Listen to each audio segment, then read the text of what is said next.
ధ్యానపూర్వకంగా వినండి. సహోదరులారా, ప్రభువు రాకడ వరకు ఓపిక గలిగి ఉండండి. చూడండి, వ్యవసాయకుడు తొలకరి వర్షమును కడవరి వర్షమును సమకూర్చే వరకు విలువైన భూఫలము నిమిత్తము ఓపికతో కాచుకుంటూ దానికోసమై కనిపెడతాడు గదా. ప్రభువు రాక సమీపిస్తున్నది గనుక మీరును ఓపిక కలిగి ఉండండి. మీ హృదయములను స్థిరపరచుకొనండి. సహోదరులారా, మీరు తీర్పు పొందకుండు నిమిత్తము ఒకరి మీద ఒకడు సణగకండి. ఇడుగో, న్యాయాధిపతి వాకిట నిలిచి ఉన్నాడు. నా సహోదరులారా, ప్రభువు నామమున బోధించిన ప్రవక్తలను శ్రమానుభవమునకు ఓపికకు మాదిరిగా పెట్టుకొనండి. సహించిన వారిని ధన్యులు అనుకుంటున్నాము గదా. మీరు యోబు యొక్క సహనమును గూర్చి విన్నారు. ఆయన ఎంతో జాలి కనికరము గలవాడని మీరు తెలుసుకొని ఉన్నారు. శ్రోతలు వింటున్నారా? మనకు సహనము ఓపిక ఎంతో అవసరం. వ్యక్తుల ఎడల మాత్రమే కాదు, పరిస్థితుల విషయంలో సహనము సంయమనము పాటించాలి. ప్రభువు రాకడను మనస్కరించండి. ప్రభువు తీర్పరిగా రాబోతున్నాడు. యేసు రాకడకు యుగ సమాప్తికి సూచనలను గమనించండి. మెరుపు తూర్పున పుట్టి పడమటి వరకు ఏలాగు కనపడుతుందో అలాగే మనుష్య కుమారుని రాకడ ఉంటుంది. నోవహు దినాలు ఎలా ఉండినవో మనుష్య కుమారుని రాకడ అలాగే ఉంటుంది. జలప్రళయము వచ్చి అందరినీ కొట్టుకొని పోయే వరకు వారికేమీ తెలియదు. అలాగే మనుష్య కుమారుని రాకడ ఉంటుంది. 1-2 తెస్సలోని పత్రికల్లో ప్రభువు రాకడ సూటిగా తేటగా ప్రకటించాడు పౌలు. తెస్సలోని విశ్వాసులారా, మా నిరీక్షణ ఆనందము అతిశయ కిరీటము ఏది? మన ప్రభువైన యేసు యొక్క రాకడ సమయమున ఆయన ఎదుట మీరే కదా. మన ప్రభువైన యేసు తన పరిశుద్ధులందరితో వచ్చినప్పుడు మన తండ్రి అయిన దేవుని ఎదుట మీ హృదయాలను పరిశుద్ధత విషయమై అనింద్యమైనవిగా ఆయన స్థిరపరచుటకై మేము మీ ఎడల ఏలాగు ప్రేమలో అభివృద్ధి పొంది వర్ధిల్లుతున్నామో అలాగే మీరు ఒకని ఎడల ఒకడు మనుష్యులందరి ఎడల ప్రేమలో అభివృద్ధి పొంది వర్ధిల్లునట్లు ప్రభువు దయచేయునుగాక.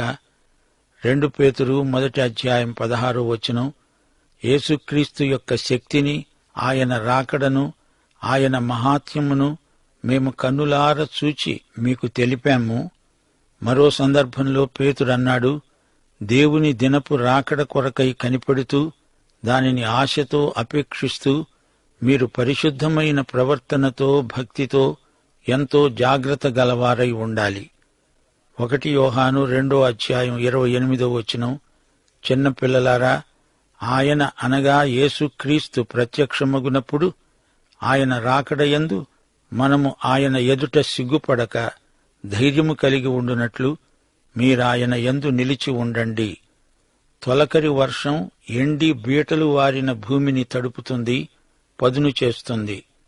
విత్తనాలు వేయడానికి భూమిని సిద్ధం చేస్తుంది. కడవరి వర్షం పంట సమయంలో ప్రోత్సాహకంగా తేలికగా కురుస్తుంది, అందరికీ ఆనందం కలిగిస్తుంది. కర్షకుడు మంచి పంట కోసం ఎదురుచూస్తాడు. అలాగే ప్రభువు రాకడ నిరీక్షణను బట్టి హృదయాలను స్థిరపరచుకోండి. ఒకరి మీద ఒకరు సణగకండి, ఒకరికొకరు తీర్పరులు కాకండి. మనందరికీ న్యాయాధిపతి అయిన ప్రభువు త్వరలో రానై ఉన్నాడు. ఆయన వాకిట నిలిచి ఉన్నాడు.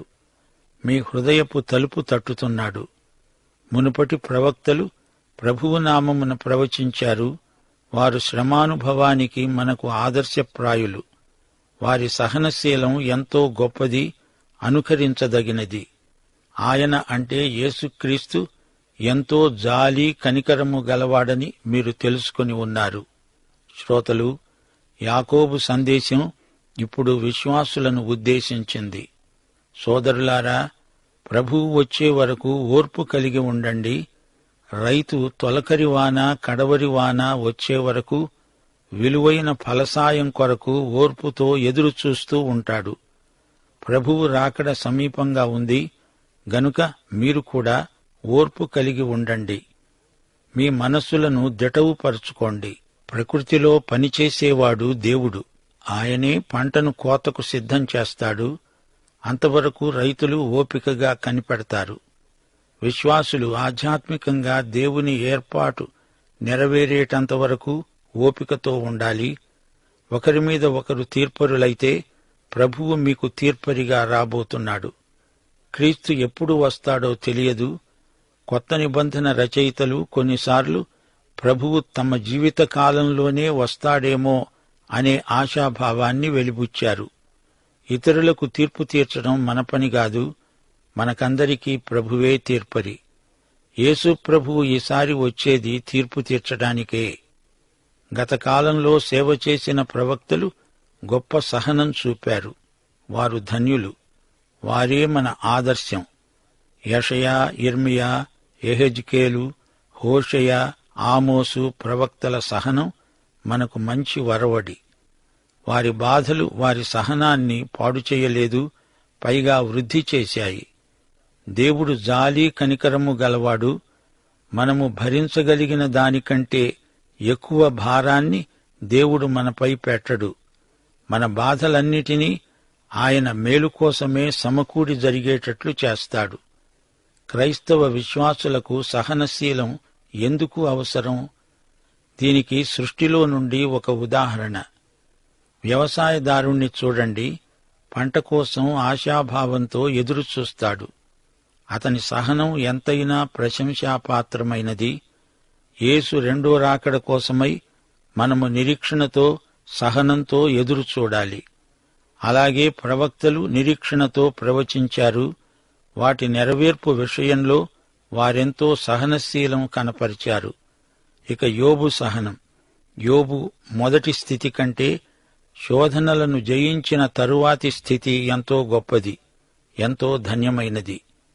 ప్రభువు రాకడ నిరీక్షణ మనకు ఎంతో సహనం కలిగిస్తుంది. యేసు రాకడ అంటే చాలామందికి తీర్పే జ్ఞాపకమొస్తుంది. విశ్వాసులకైతే యేసు రెండో రాకడ గొప్ప ఆదరణ. ప్రభువు ఏమన్నాడు?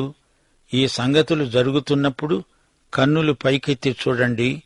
మీ విమోచన అతి సమీపంగా ఉందని గుర్తించి ఆనందించండి. యేసు రాకడ భావనకు నీ స్పందన ఎలా ఉంది ప్రియశ్రోత? యేసు రాకడను బట్టి మనం శ్రమలను కూడా సంతోషంగా భరించగలం. దీర్ఘశాంతం ఆత్మ ఫలాలలో ఒకటి. ధనికులు కొందరు యూద క్రైస్తవ విశ్వాసులను ఎంతగానో బాధపెట్టారు. నీతిమంతులు తమ ప్రభువులాగే హింసలు పొందుతున్నా ఎదురాడరు.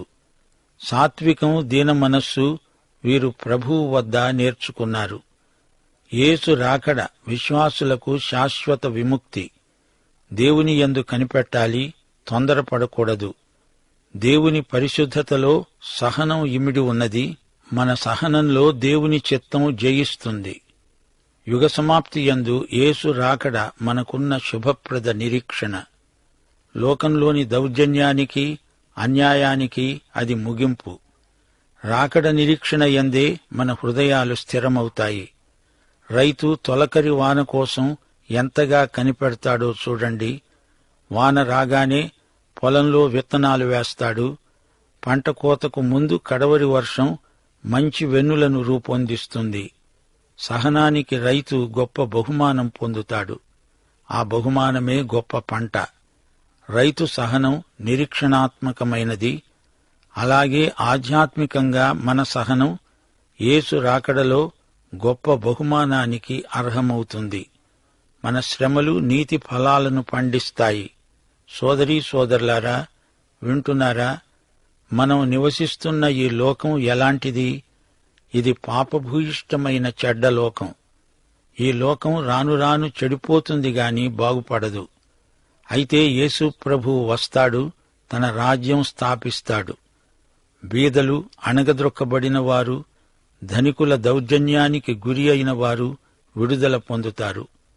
ప్రవక్తలందరూ ఇదే నిరీక్షణను ప్రకటించారు, ప్రబోధించారు. యెషయా గ్రంథం 11వ అధ్యాయం 4వ వచనం, ఆయన నీతిని బట్టి బీదలకు తీర్పు తీరుస్తాడు. భూనివాసులలో దీనులైన వారికి యథార్థముగా విమర్శ చేస్తాడు. బీదలు దీనులు ఆయన రాజ్యంలో న్యాయం యథార్థత అనుభవిస్తారు. ప్రభువు రాకడ వరకు ఓపిక కలిగి ఉందాము. యేసు రాకడే సమస్త సమస్యలకు పరిష్కారం. ప్రవక్తలు ఇదే మాట అన్నారు.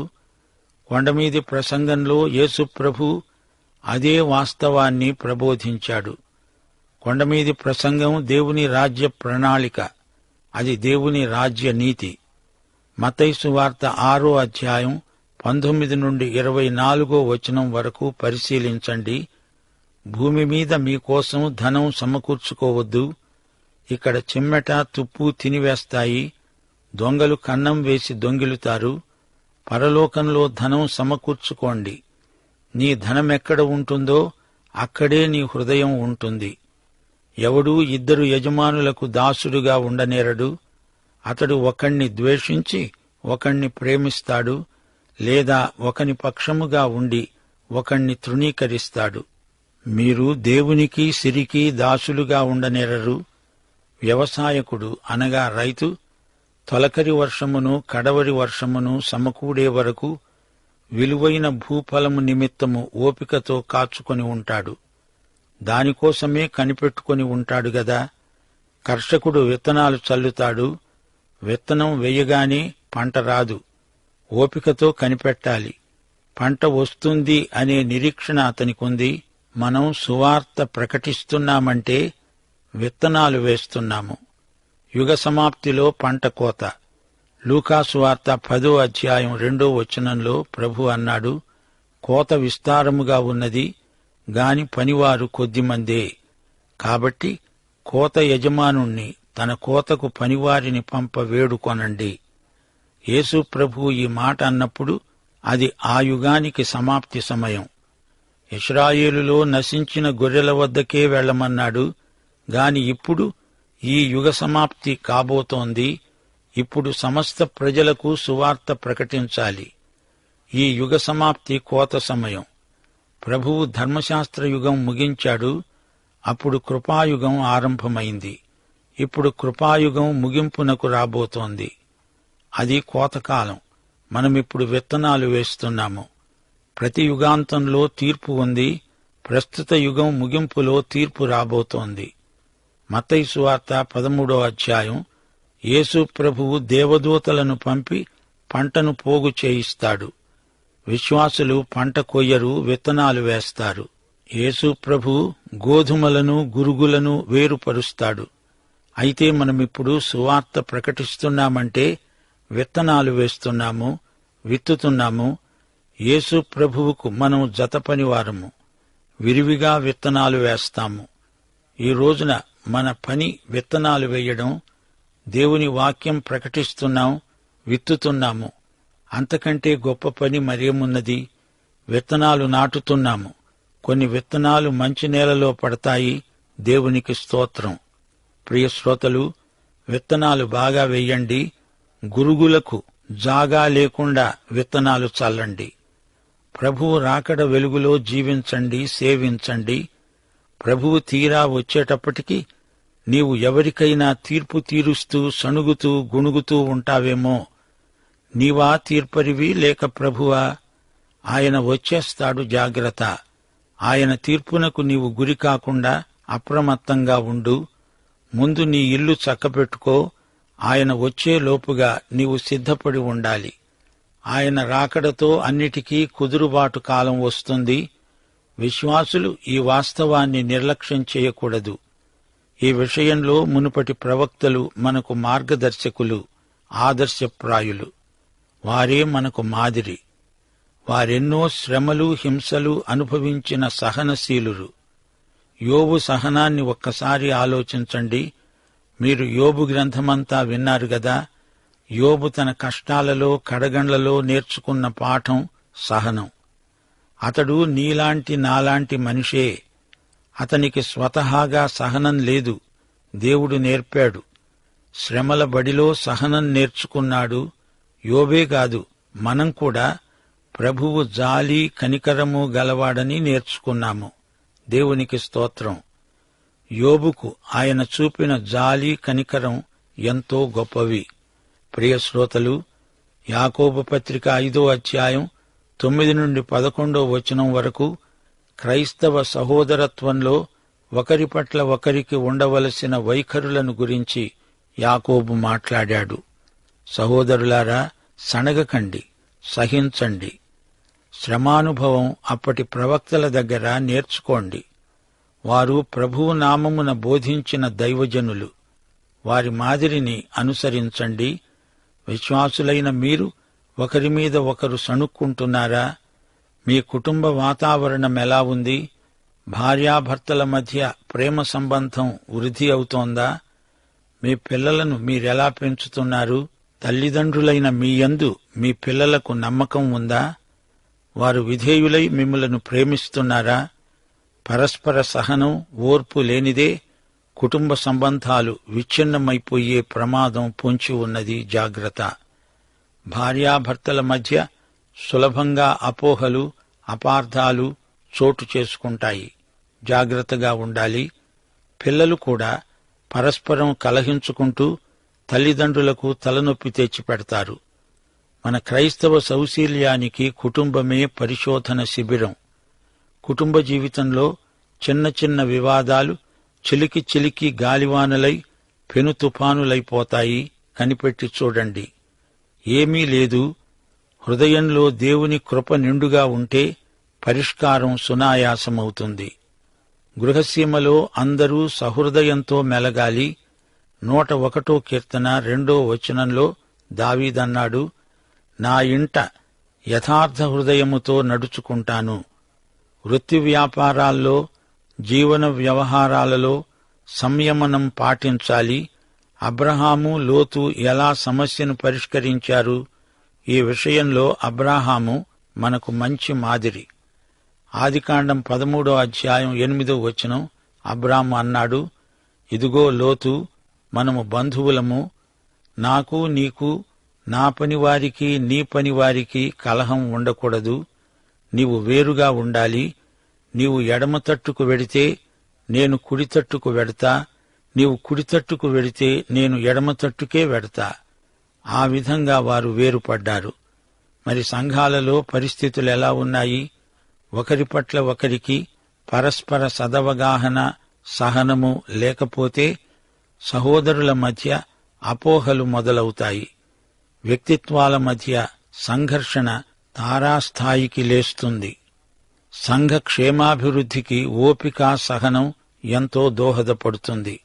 సహోదరులారా, మీరు తీర్పు పొందకుండునట్లు ఒకరి మీద ఒకడు సణగవద్దు. సహోదరత్వానికి అభ్యంతరం కలిగించి పాపం చేయకండి. యేసు మనందరికీ తీర్పరి.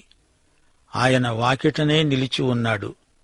మనమంతా ప్రభువు న్యాయపీఠం ముందు లెక్క అప్పగించవలసి ఉంది. ప్రభువు మన చర్యలను, మన ఉద్దేశ్యాలను గమనిస్తున్నాడు. సహోదరులారా, పాత నిబంధన భక్తుల మాదిరిని ఒక్కసారి తలపోయండి. సహించిన వారు ధన్యులు. ఇశ్రాయేలు జాతికి ప్రవక్తలు ఎనలేని సేవ చేశారు. ప్రవక్తల ద్వారా దేవుని ఆత్మ మాట్లాడాడు. ప్రవక్త మాటలను రాజశాసనాలు కూడా శిరసావహించాయి. అయినా ప్రవక్తలు ఎన్నెన్నో శ్రమలనుభవించారు, హింసలకు గురి అయ్యారు. కొత్త నిబంధన సంఘానికి ప్రవక్తల మాదిరి గొప్ప ప్రోత్సాహకం. వారు నమ్మకంగా ప్రభువు నామమున బోధించారు. మోషే, ఏలియా, మికాయా, యెషయా, ఇర్మియా, దానియేలు మొదలైన వారు మచ్చు తునకల్లాంటి ప్రవక్తలు. అపొస్తల కార్యములు 7వ అధ్యాయం 52వ వచనంలో స్టెఫను తన హతసాక్ష్య ప్రసంగంలో ఏమన్నాడు? ఇశ్రాయేలీయులారా, ముష్కరులారా, హృదయములను చెవులను దేవుని వాక్యమునకు లోబరచనొల్లని వారలారా, మీ పితరులు ప్రవక్తలలో ఎవరిని హింసించకుండా వదిలారు చెప్పండి. అలాగే ఈ రోజున కూడా విశ్వాసులకు శ్రమలు తప్పవు. అలనాటి ప్రవక్తల సాత్వికం ఈ రోజున మనకు అవశ్యం అనుకరణయోగ్యమైనది. యోబు శ్రమలు ఒకటా రెండా? శ్రమల వెంబడి శ్రమలు. అతని ఆస్తి, కుటుంబం, ఆరోగ్యం పేరు ప్రఖ్యాతులు అన్నీ పోయాయి. అతని స్నేహితుల సూటిపోటి మాటలు, భార్య ఈసడింపు అన్నీ ఓర్చుకున్నాడు. ఓర్పు నేర్చుకున్నాడు. యోబు గ్రంథం 42 అధ్యాయం 12 వచనం, యెహోవా యోబును మొదట ఆశీర్వదించినంతకంటే మరి అధికముగా ఆశీర్వదించాడు. పాఠం ఇంతటితో సమాప్తం. ప్రభు అయిన యేసుక్రీస్తు వారి దివ్యకృప, తండ్రి అయిన దేవుని పరమ ప్రేమ, పరిశుద్ధాత్మ యొక్క అన్యోన్య సహవాసము, సమాధానము మనకందరికీ సదాకాలము తోడై ఉండునుగాక. ఆమేన్.